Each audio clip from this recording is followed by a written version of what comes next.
भगवान आशुतोष महादेव को नमन करते हुए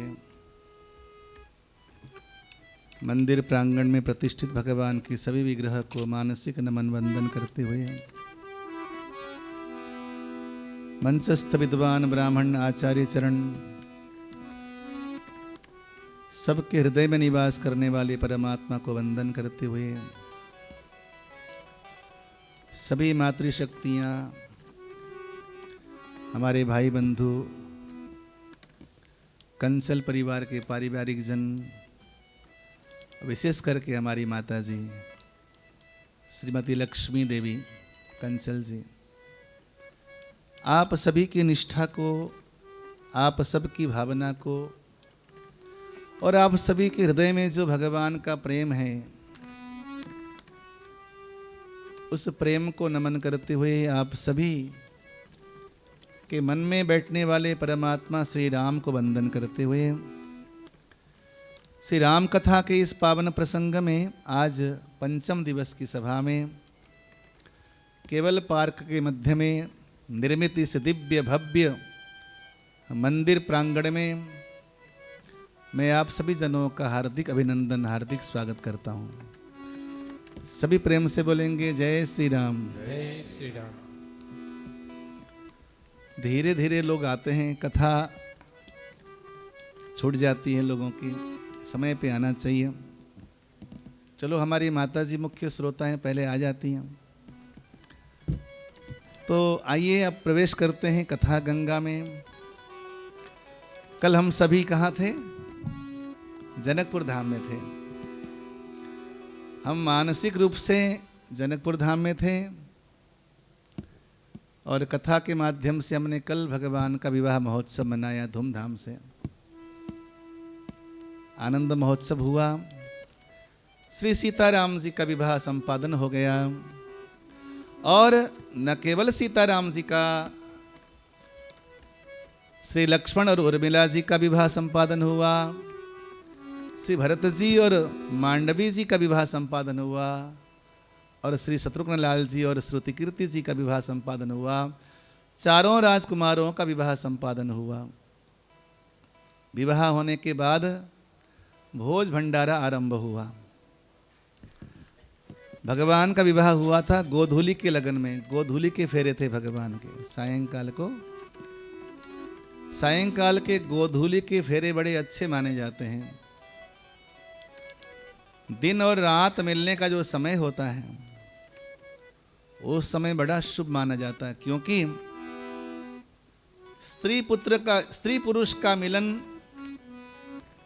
भी एक मिलन है, उसी प्रकार से दिन और रात का मिलन भी एक मिलन है। दिन को पुरुष का प्रतीक माना गया और रात्रि को स्त्री का प्रतीक माना गया। इसलिए जो गोधूली का समय है, जैसे दिन और रात्रि के मिलन का समय है, वैसे ही स्त्री और पुरुष के मिलन का समय होने की वजह से गोधूली के फेरे काफी शुभ माने जाते हैं संध्याकालीन। लेकिन आजकल होता क्या है, रात को 11 बजे बारात पहुंचती है और 2 बजे 3 बजे निशाचर टाइम में विवाह होते हैं, फेरे होते हैं। और विवाह से पहले ही जो है खा पी के मस्त हो जाते हैं लोग, जाते ही खाने पीने में टूट जाते हैं खाने पीने के लिए। यहाँ क्या हुआ, पहले फेरे हुए, पहले भगवान का पूजन हुआ, पहले कन्यादान हुआ। जब मंगल कार्य, मांगलिक कार्य संपादन हुआ तो प्रीत भोज हुआ। और प्रीत भोज में कैसा भोज था? बोले कि आजकल तो खाने पीने के सामानों का बड़ा अटपटा सा ढंग हो गया है। आजकल शादियों में रोटियां भी काट काट कर देते हैं। बताइए, शादी काटने वाला कार्यक्रम है या जोड़ने वाला कार्यक्रम है? बोलो। हाँ, शादी दो परिवार का जोड़ने वाला कार्यक्रम है ना। लेकिन वहाँ पर क्या होता है, भोजन करने के लिए बैठो तो तीखे तीखे चाकू छुरे रख देते हैं सामने, रखते हैं वो नोक वाला तीखा तीखा, क्या कहते हैं मैं नाम नहीं जानता उसको, वो चम्मच। और लोग हाथों से तो खाना भूल गए आजकल। हाथ तो मानो भगवान ने दिया क्यों पता नहीं, तो चम्मच से खाते हैं। जो खाना शुरू करते हैं तो टक टक टक टक शुरू हो जाता है, वो बजने लगता है थालियाँ, तो उसके अलावा काटने पीटने का काम शुरू हो जाता है। लेकिन राम जी के विवाह में काट कूट के खाने वाला कोई भोजन नहीं था। जो भी भोजन था सब आपस में मिलाकर खाने वाला भोजन था। बोलो जय श्री राम। जय श्री राम। सुपोदन सुरभि सुरपी सुंदर स्वाद पुनीत, छन महु सबके परोसिगे, चतुर सुवार बिनी। कितना सुंदर सिस्टम था भारतीय। आजकल शादी में जाने वाला हर इंसान जूठन खाकर आता है, मानोगे इस बात को? विवाह में या किसी फंक्शन में जाएगा इंसान तो जूठन खाएगा खाएगा। एक हाथ से खा रहा है, उसी हाथ से परोस रहा है, डाल रहा है, चख रहा है, वहीं पे जूठा अच्छा ना लगे वहीं पे पटक दिया, अगला बंदा आकर खा गया। मतलब पशु तुल्य भोजन हो गया महाराज। सही बात है कि नहीं? बोलो। ये तरीका बिल्कुल गलत है। भोजन कैसा बना? बोले सुपोदन सुरभि सुरपी। दाल भात बना, तरकारी बनी, बीच में बढ़िया घी पिघाल करके गाय का घी डाला गया। सुरभि सरपी, भात के बीच में गाय का घी डाला गया। सुंदर स्वाद पुनीत, पवित्र भोजन था, अपवित्र नहीं था वहां भोजन कोई भी। और दाल भात क्या होता है? मिलाकर खाने वाला भोजन होता है, क्योंकि यहाँ दो परिवार मिल रहा है तो भोजन भी कैसा खाया जाए? आपस में मिलाकर खाने वाला भोजन। दो परिवार का सम्मेलन हो रहा है ना, तो भोजन भी सम्मेलन वाला हो गया। भैया अगर भात घराती है तो दाल बाराती है। अब यूं समझो, या दाल बाराती है तो भात घराती, या घराती आपका दाल हो गया, भात हो गया तो बाराती दाल हो गया। आपस में मिलाकर खाने वाला भोजन। और ऐसे नहीं कि अपने आप परोस लिया, अपने आप उठाकर खा लिया। छनमहु सबके परोसिगे, परोसने वाले अलग से हैं, और बड़े प्रेम से भोजन परोसा जा रहा। और भोजन के समय में वहां पर मीठी मीठी गालियां दी जाती हैं। शादी के समय में गालियों की बड़ी परंपरा है। अगर जिस शादी में गालियां न हो वो शादी जो है ना, वो स्वाद रहित मानी जाती है। हमारे पूर्वांचल में, बिहार में, यूपी में गालियां बहुत जरूरी है। वहां सखियां कहती हैं, देखो देखो सखी। बोले क्या? बोले अयोध्या में तो खीर खाकर बच्चे पैदा होते हैं। तो लखनलाल जी बीच में बैठे थे, तो शत्रुघ्न से, भरत से आमोद प्रमोद में कहते हैं, देखो देखो भैया, ये जनकपुर धाम है जहां पर धरती फाड़कर बच्चे पैदा होते हैं। वहां खीर खाकर पैदा होते हैं, यहाँ धरती फाड़कर बच्चे पैदा होते हैं। अब मीठी मीठी गालियां दे देकर भोजन परोसा जा रहा। गालियां बड़ी मधुर लगती हैं, सभी जगह गालियां भद्दी लगती हैं, लेकिन विवाह में तो गाली बहुत अच्छी लगती है।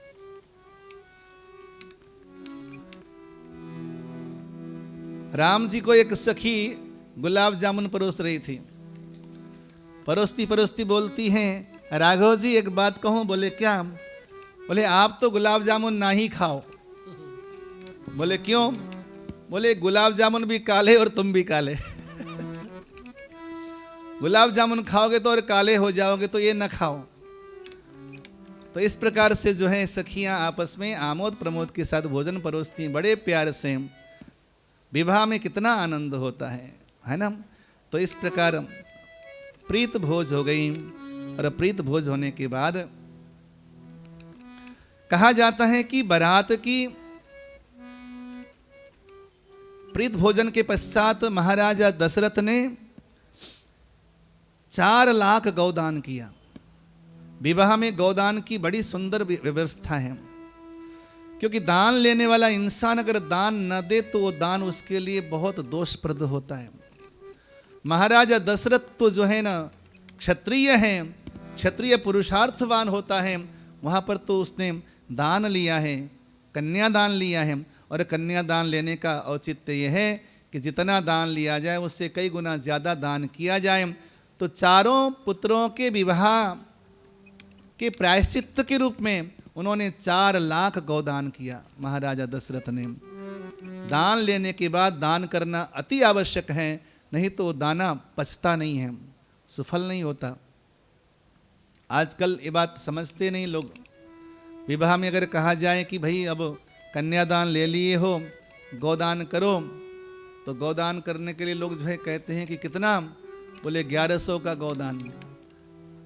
मैं कहूँ 1100 में तो गाय का गोबर भी नहीं मिलता, और 1100 में क्या तुम गोदान करोगे।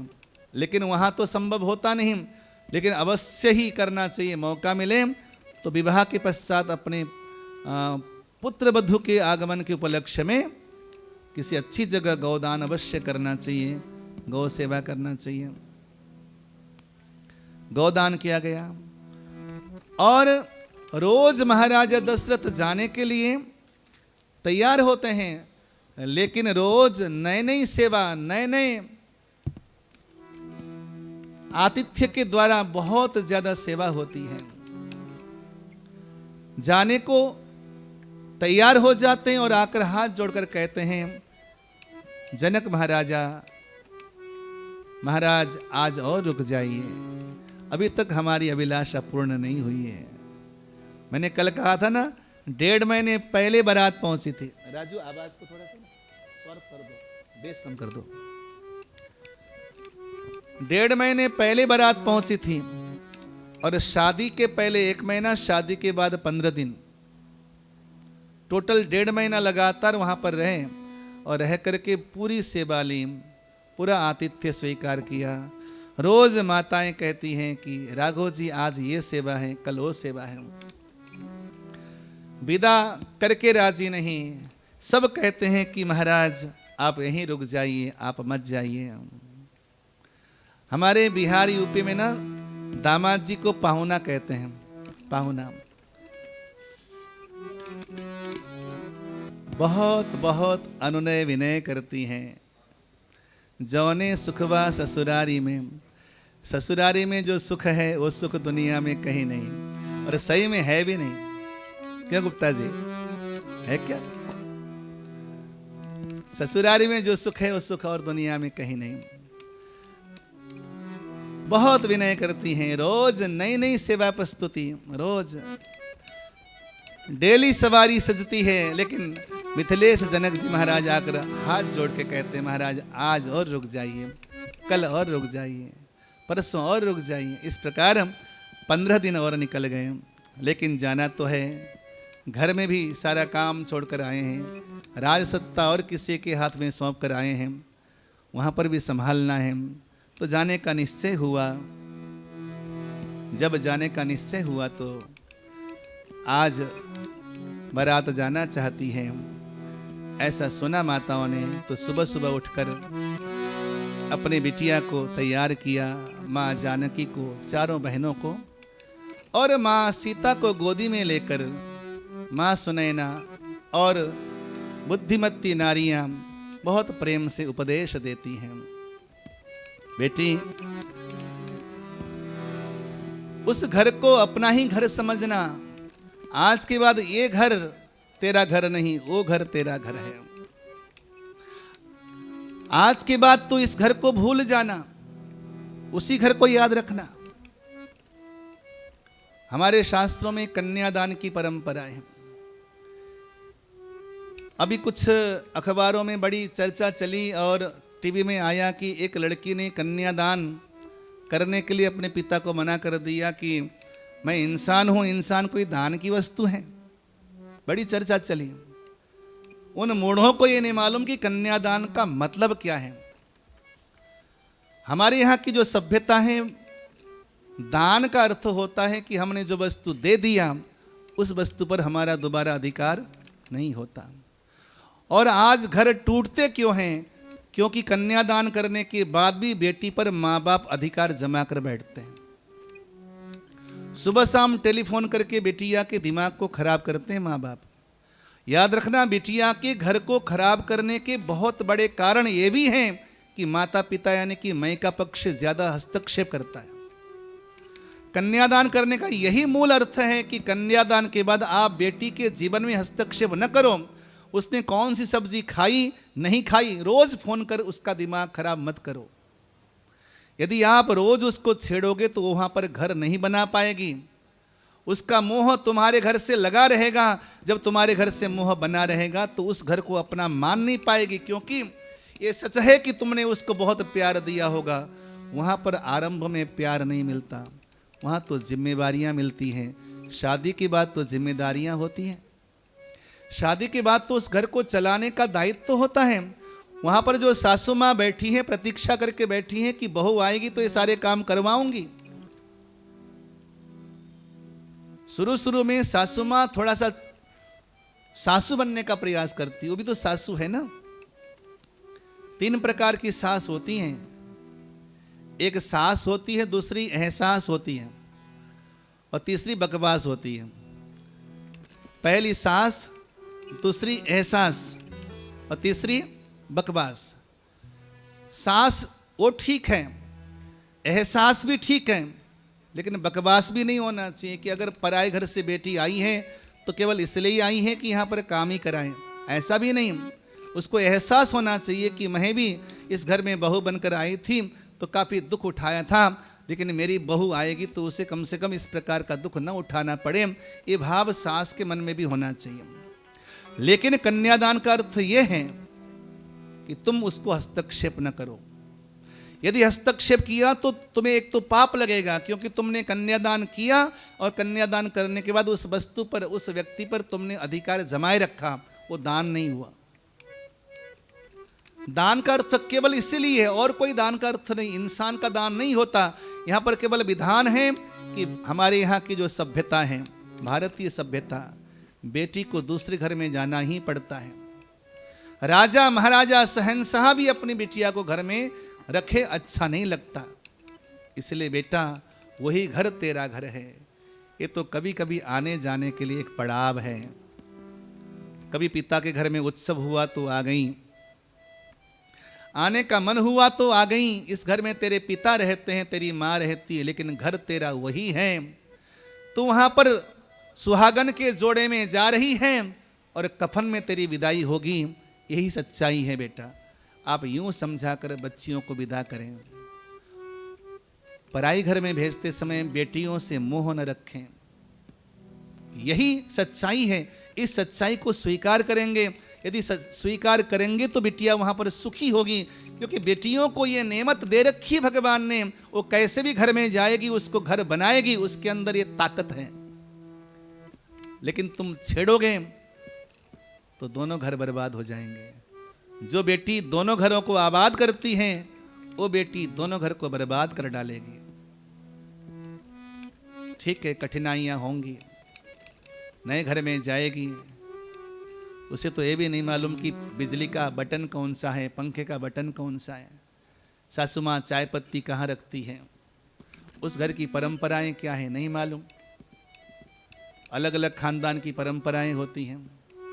एक नई नबेली बहू गई, उसे कुछ नहीं मालूम था, ससुर का नाम क्या है, सासू का नाम क्या है, देवर जेठ का नाम क्या है, कुछ नहीं मालूम था। सासू माँ ने कह दिया, काफ़ी दही इकट्ठा हो गया था, कहा बहू जरा ये दही मथ ले। बहू रानी ने दही मथ लिया। दही मथने के बाद माखन निकल आया। जाकर बोली सासू माँ से, माँ जी वो माखन निकल आया दही से। सासू माँ झुंझलाई, फटकारने लगी, तेरी ये हिम्मत, ऐसा बोला जाता है। बहू को लगा मैंने बोला क्या, मैंने तो इतना ही कहा कि दही मथ दिया, उसमें से माखन निकल आया। कहानी ये थी कि जो वो ससुर जी थे, ससुर जी का नाम माखन लाल था। अब हमारे यहाँ जो है वो ससुर जी का नाम लिया नहीं जाता, तो उस घर में कभी माखन लाल नाम बोला ही नहीं था। तो सासू ने कहा कि तेरे ससुर का नाम है, आगे से मत लियो। तो बहू को कंफर्म हो गया कि ससुर जी का नाम है, ये नाम इस घर में लेना मना है। अब 4 दिन के बाद दोबारा से दही इकट्ठा हुआ, तो बहू से बोला कि तू दोबारा से दही मत दे। अब दही मथा, दही मथने के बाद गई दौड़ी दौड़ी सासू माँ के पास, माँ जी बोले क्या बात है? अब बोले तो क्या बोले? बोली वो जो दही मत्था था ना, वो मटकी से ससुर जी निकला। मटके में ससुर जी निकल आए। अब कुछ परंपराएं अलग अलग होती हैं, कहीं नाम लिया जाता है, कहीं का नाम नहीं लिया जाता। अब उनको सीखने में टाइम लगता है।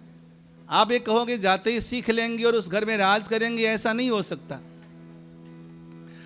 हमारे गुरुजी कहा करते थे कि जब आप बोरवेल लगाते हो ना, बोरवेल समझ गए, जब समरसेबल लगाते हो तो आरंभ में पानी मैला आता है, मिट्टी आती है, उसमें पानी के साथ मिट्टी आता है। जब 10-12 महीने तक लगातार बोरवेल चलता रहेगा, समरसेबल चलता रहेगा, तो चलते चलते मिट्टी नीचे रह जाती है और शुद्ध पानी आने लगता है।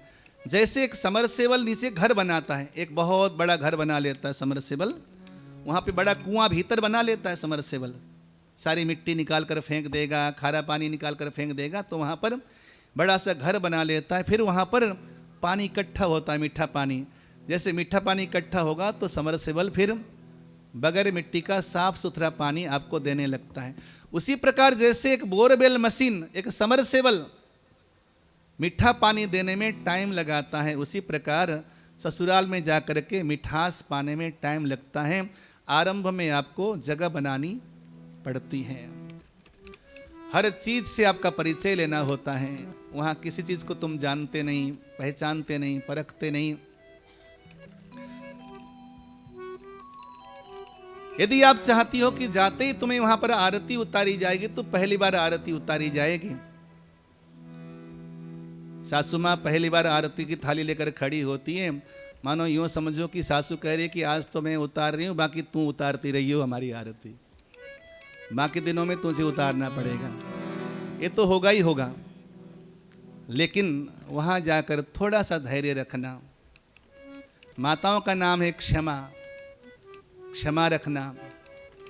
कुछ बातें कड़वी बोली जाएगी, सह लेना। जब घर में माँ बोलती है तो सहती हो कि नहीं सहती हो? बोलो जय श्री राम। जय श्री राम। घर में माँ डांटती नहीं है क्या? अगर घर में माँ डांटती है तो वहाँ अगर सासू माँ डांटे तो क्या बुरा हुआ? वो भी तो अपने बच्चे को 27-28 साल तक पाल के बैठी है ना, कि बहू आएगी तो उसको लाड़ प्यार करूंगी। क्या सासू माँ के दिल में लाड़ प्यार करने की चाह नहीं होती है? होती है। जिसे तुम अपना नहीं मानोगे वहां पर तुम कभी अपना घर बना नहीं पाओगे। सासू माँ को अपना ही बना लो।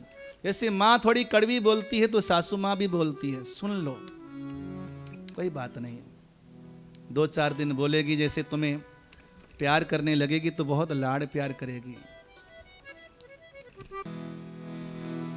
कंठ श्री कंठ तेरा कोयल के समान होवे,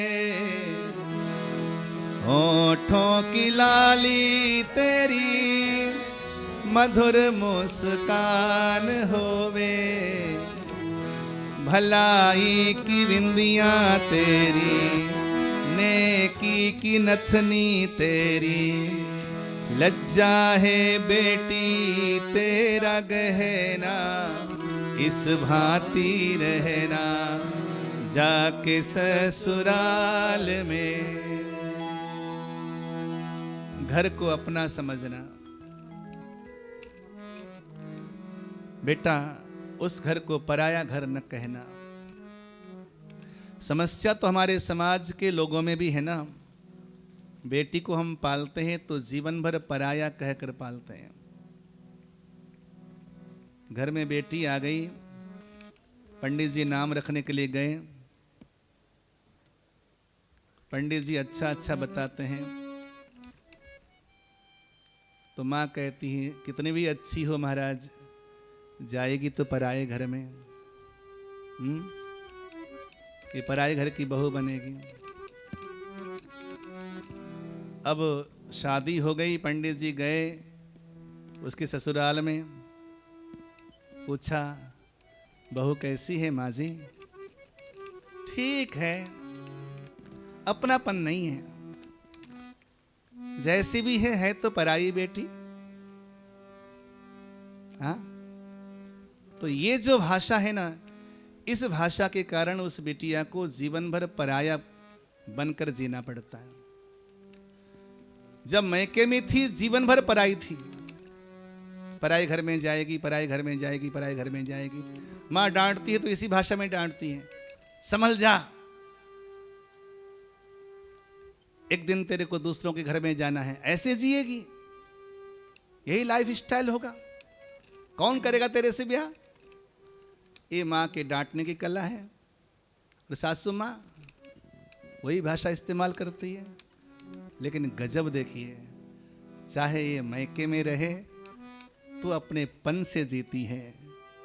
जितना ये अपने पिता के घर को अपना मानती है, अपना जान न्यौछावर कर देती है। माँ बाप के घर से जब विदा होकर के निकलती है ना, तो निकलते निकलते भी माँ बाप और भाई की भलाई के लिए वो फुल्लियाँ बरसा कर निकलती हैं कि हे भाई, तेरा घर आबाद रहे। जैसे खील उजले हैं और हंस रहे हैं, मुस्कुरा रहे हैं, उसी प्रकार हे पिता, तेरा घर, तेरा जीवन ऐसे ही मुस्कुराता रहे। ऐसा कहकर आशीर्वाद देकर, शुभकामनाएं देकर घर से निकलती है।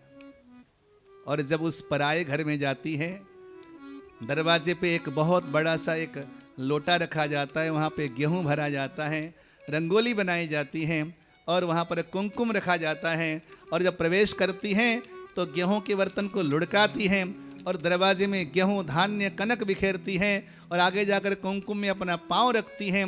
मानो यूँ कहती हैं कि एक घर छोड़कर आई हूँ, वहाँ समृद्धि बरसा कर आई हूँ और यहाँ आकर मैं कनक यानी कि सुवर्ण बिखेरूंगी, यहाँ आकर मैं रंगोली बिखेरूंगी। वहाँ भी बिखेर के आई हैं और यहाँ पर भी बिखेरती हैं। ये उसका चरित्र है। लेकिन समाज के लोगों ने जीवन भर पराई समझकर इसका पालन पोषण किया, धुतकारा, लेकिन पराई नहीं। जितना अपनापन इस बेटी में है, दुनिया में कहीं अपनापन नहीं मिलेगा आपको। लेकिन बेटियों से इतना ही निवेदन है, जब भी तुम विवाह करके जाओ, 100% वहां पर उस घर को अपना बनाओ, अपना मानो, व्यवहार से भी और मन से भी, चित्त से भी अपना मानो। बेटियों का जीवन धान का जीवन कहा जाता है। जो धान का पौधा होता है ना, पहले उसका बीज बोया जाता है और कुछ दिनों के बाद उसको वहां से उखाड़ा जाता है। उखाड़ कर उसको नई जगह बोया जाता है। कहा जाता है कि जब तक धान के पौधे को एक बार उखाड़ करके ना बोया जाए, तब तक वो धान का पौधा पनपता नहीं है। उसी प्रकार बेटियों को एक घर से निकाल कर दूसरे घर में जब तक विदा न किया जाए, तब तक उसका जीवन पनपता नहीं है। धान का जीवन और बेटियों का जीवन एक जैसा ही जीवन है।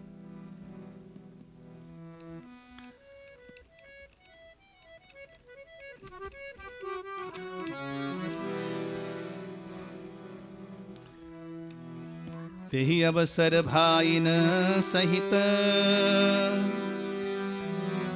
राम भानुकुल के तो चले जनक मंदिर मुदित विदा करावन है। राम जी भाइयों के साथ पहुंचे। रानियां बैठी हैं, सासू माँ बैठी हैं। राम जी को पकड़कर बिठाती है माँ सुनैना। रात को तो महाराजा जनक ने बिटिया का हाथ राम जी के हाथ में दिया था। माँ सुनैना रोती हुई माँ सीता का हाथ लेकर राम जी के हाथ में देती है। राघव जी, आपके स्वभाव को मैं पहचान गई हूँ, आप करुणा सिंधु हैं। कहा जाता है कि अगर बेटियों को सही व्यवहार ना आए तो दोष पहले माँ को जाता है। इसकी माँ ने कुछ सिखाया नहीं इसको। बेटी अगर उद्दंड बने तो दोष बाप को लगता है, चरित्रहीन बने तो दोष बाप को लगता है। अगर गृह कार्य में कुछ कमी रह जाए तो दोष माँ को जाता है। गृह कार्य में मैंने बहुत प्रयास किया है सिखाने को, लेकिन लाड़ प्यार की वजह से कुछ कमियां रही होंगी राघव, उसे आप चित्त में धारण मत करना।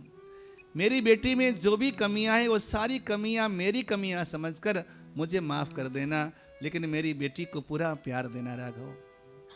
रोती हुई माँ ने अपनी बिटिया का हाथ राघव के हाथ में दिया। आज गमगीन माहौल है ना, क्योंकि बेटी की विदाई है। 4 बेटियां विदा होके जा रही हैं। कितना भी कठोर पिता क्यों न हो, बेटी की विदा के समय में वो पिता गमगीन मुद्रा में होता ही है, रोता ही है। बड़ा दबंग व्यक्ति भी क्यों न हो, बड़ा पहलवान भी क्यों न हो, बड़ा साहसी भी क्यों न हो, लेकिन जब बेटी विदा होकर जाती है पिता के घर से, तो कठोर हृदय वाला बाप भी पिघल जाता है, रोने लगता है।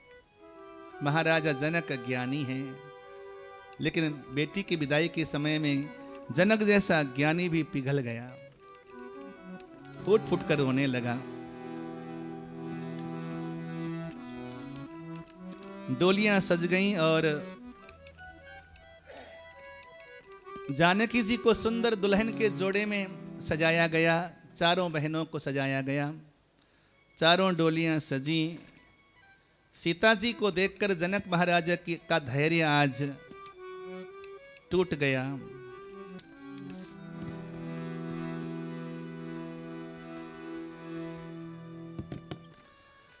डोली चाहे अमीर के घर से निकले चाहे गरीब के घर से निकले, लेकिन आंगन सुना एक बाप का होता है। बेटी जब तक घर में रहती है ना, बाप का घर एकदम सुहावना लगता है। होली के रंग सजते हैं, दिवाली के दिए जलते हैं बेटी के रहने से। मैंने देखा है कि जिस घर में बेटियां नहीं होती हैं उस घर में कितना सुनापन होता है।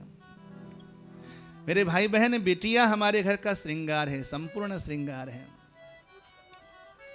दिवाली के दिन लक्ष्मी का आवाहन करती हैं, घंटों लगाकर पिता के घर में लक्ष्मी को बुलाने के लिए रंगोलियां बनाती हैं बिटियां।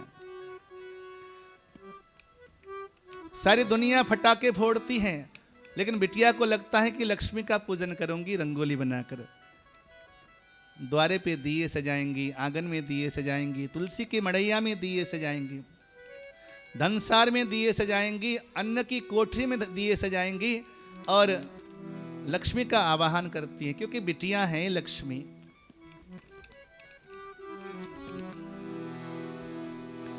दिल में खुशी मगर चेहरे पर गम की परछाई होती है। दिल में खुशी पर चेहरे पर गम की परछाई होती है। कठोर दिल बाप भी रो देता है जब बेटी की विदाई होती है। आज तो ज्ञानी जनक का हृदय पिघल गया और डोली पर बिठाया गया।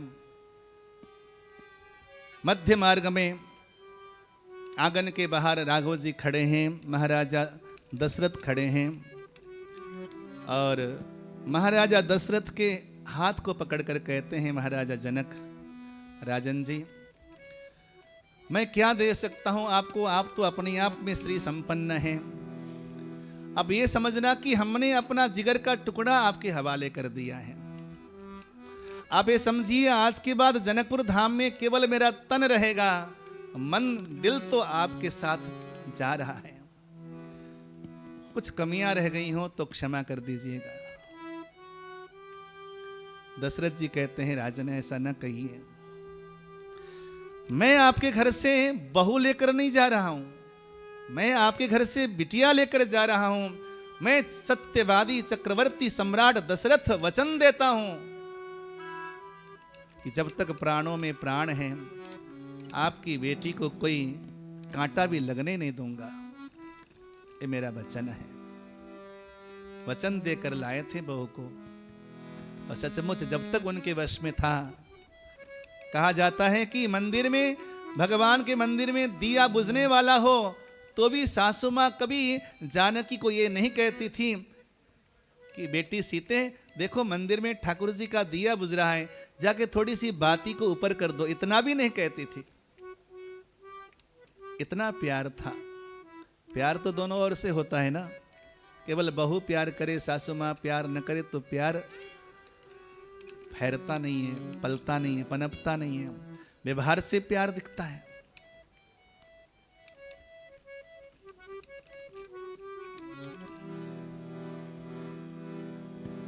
बारात चली है और बीच बीच में मार्ग में बहुत जगह विश्राम करते करते बारात जब अवध नगरी के भीतर प्रवेश करती है तो दही, अक्षत, दुर्वा, नारियल आदि लेकर माताएं खड़ी हैं बहुओं का स्वागत करने के लिए, वधुओं का स्वागत करने के लिए। करही आरती बारही बारा, प्रेम प्रमोदो कहे को पारा। भूषण मणि पटना ना जाती, करही निछावरी अगणित भांति। करही निछावरी अगणित भांति। आज माताओं का आनंद असीम है। मां कैके से अधिक प्रसन्न इस दुनिया में कोई नहीं है। मानो कि मां कैके को आज संपन्न समस्त निधि प्राप्त हो गई है। और आपको मालूम है, जिस दिन जनकपुर धाम से निमंत्रण पत्र लेकर गए थे दूत, उसी दिन महारानी कैकेयी को एक भवन का गृह प्रवेश करना था। महारानी कैकेयी ने अपने लिए कनक भवन बनाया था, सोने ही सोने का भवन बनाया था। जैसे दूतों ने कहा कि राम जी ने धनुष तोड़ा है और मां सीता के साथ विवाह निश्चित हो गया है, तो महाराजा दशरथ से आकर बोली, राजन हमारा गृह प्रवेश का कार्यक्रम कैंसिल। बोले क्यों? बोले मेरा राम विवाह करके आएगा सीता को लेकर, तो मुंह दिखाई में क्या दूंगी। मेरे सपनों का महल था कनक महल, जो कि मैंने बनाया है। जब सीता की मुंह दिखाई करूंगी उस समय सीता को मैं कनक भवन की चाबी दूंगी। इतना प्यार करती थी। अब वहां पर जब मुंह दिखाई का समय होता है ना, तो सब वधू बैठी वहां पर। अब मां सीता को मुंह दिखाई की बधाई देनी है, तो क्या दें? तो सबसे पहले नंबर आया मां कैकेयी का। तो मां कैकेयी वही कनक महल की चाबी लेकर गईं और ले जा करके सीता का चेहरा देख करके, मुंह देख करके चाबी पकड़ा कर बोली, बेटी ये महल मैंने अपने लिए बनाया था, आज अपने राघव के विवाह के उपलक्ष्य में ये उपहार मैं तुम्हें देती हूं। कनक महल की चाबी मां सीता को दे दी मां कैकेयी ने। अब बारी आ गई सुमित्रा मैया की। सुमित्रा मैया इस रामचरित में, रामायण में एक अत्यंत गोपनीय पात्र है, जो भीतर से सब कुछ करता है लेकिन बाहर प्रकट नहीं, अप्रकट पात्र है मां सुमित्रा का। जितना भी दायित्व निभाती मां सुमित्रा, अयोध्या में कोई नहीं निभा सकता। सारा दायित्व मां सुमित्रा निभाती है। मां सुमित्रा तो गृह कार्य में व्यस्त रहने वाली महिला, क्या दे, उसके पास कुछ है नहीं। बोले कि जब मेरे घर में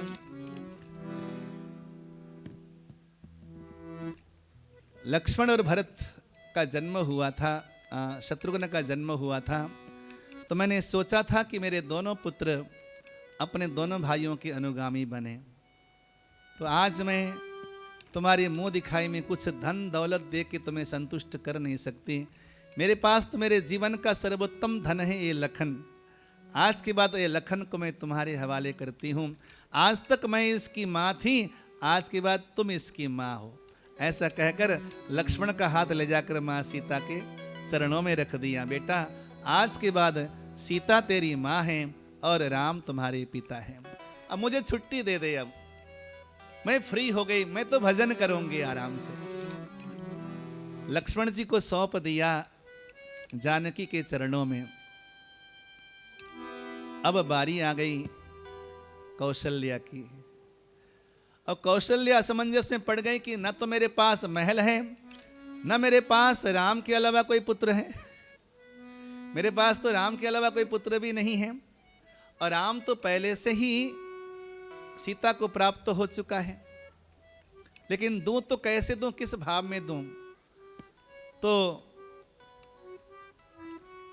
मां कौशल्या गई और जाकर के राम का हाथ पकड़ा, बोली सीता, आज तक मैंने राम को लाड़ प्यार किया, पालन पोषण किया, अपना समझ करके मैंने इसे अपना वात्सल्य लुटाया, लेकिन कहा जाता है कि धर्म पत्नी जो है वो इंसान की जीवन भर की संगिनी होती है। मैं तो अब बूढ़ी हो चुकी हूं, न जाने मैं कब तक तेरा राम का साथ निभा पाऊं न निभा पाऊं, लेकिन आज मैं राम का हाथ तेरे हाथ में सौंपती हूं। राम को संभालना, मेरे राम को संभालना, बहुत भोला है मेरा राम, इसे संभालना। ऐसा कहकर सीता माता के हाथ में राम जी का हाथ दे दिया। अयोध्या में कोई धन दौलत की कमी नहीं थी मेरे भाई बहन। वो चाहते तो हजारों महल बनाकर सीता जी को सौंप सकते थे, लेकिन ये चरित्र व्यवहार हमारे लिए निभाया प्रभु ने। हम परिवार में एक दूसरे के सहारा बने, भाई भाई का सहारा बने, भाभी भाभी का सहारा बने, ननद भौजाई आपस में सहारा बने, जेठानी देवरानी आपस में सहारा बने, एक दूसरे के सहारा बन करके घर गृहस्थी की गाड़ी आगे बढ़ाएं। सुंदर वहां पे लोक रीत किया गया और गुरु वशिष्ठ की विदाई हो गई, विश्वामित्र की विदाई होना निश्चित हो गया कि अब गुरुवर विश्वामित्र जाना चाहते हैं। तो महाराजा दशरथ आकर अपने चारों पुत्रों को लाकर गुरुवर के चरणों में रख देते हैं। कहते हैं कि आज के बाद इस कुटिया को अपना ही घर समझना, आते जाते रहना। हम आपका ऋण उतार नहीं सकते ऋषिवर, जो आपने हमें दिया है उसके बदले हम प्राण देकर भी उऋण नहीं हो सकते। बड़े विनय के साथ गुरुवर विश्वामित्र को विदाई दी। वहां से भगवान के प्यारे सुंदर स्वरूप का दर्शन करके गुरुवर विश्वामित्र तपस्थली की ओर निकल पड़ते हैं। गोस्वामी जी ने अपनी वाणी को पावन करते हुए छंद में इस कांड को विश्राम दिया है। निज गिरा पावनी करन कारण, राम जस तुलसी कहो, रघुवीर चरित अपार, बारिधि पारु कवि कौने लयो, उपबीत व्याह उत्साह मंगल, सुनि जे सादर गावहि, वैदेहि राम प्रसाद ते, जन सर्वदा सुख पावहि, जन सर्वदा सुख पावहि, जन सर्वदा सुख पावहि।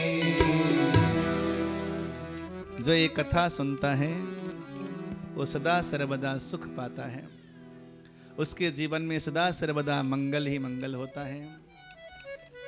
बालकांड को विश्राम दे